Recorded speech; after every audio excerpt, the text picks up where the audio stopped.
Assalamu alaikum. Kitapxonamizga kelib suhbat baalı kitaplarınızı qarab ko'rib suhbat. Albatta kitaplar bağlı. Sebep bağlı bolganda эмне?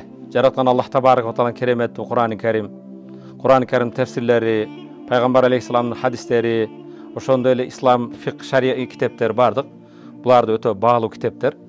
Египетте окуп жүргөндө студенттерге эң чоң бир эме. Баягы дайыма жүгүбүз оор болуп, перевес болуп, ошо студенттик кезде ташыган китептер. Ушул негизи биздин байлыгыбыз. Бирок бул китептердин арасында мен үчүн өтө баалуу, мен көптөгөн сабактарды айтып жүргөн. Балким маркум атам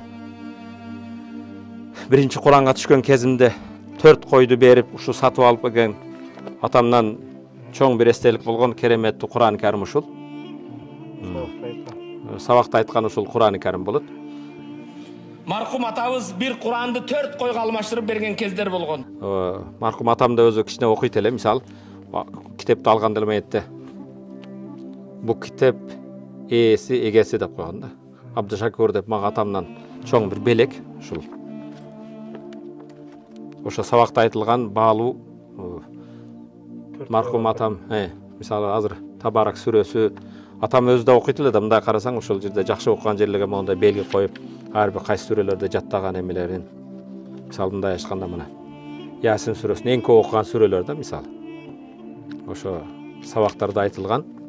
Мурда эме кайра паракталып изилдебесин, жыртылбасын, башка болосун деген максатта мондай эме кылып койчу да, белгилеп. Жараткан Аллах табарак ва таала атамдын мүрзөсүн кенен нурдуу жаткан жери бейишин бакчалардан бир бакча кылсын. Ошо атамдан алып берген. Ал кезде мага Куранды ушундай эме кылып. Ошо. Амин.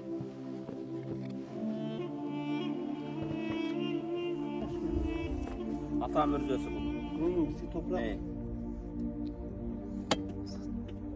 Burası apamdaki. Manal var.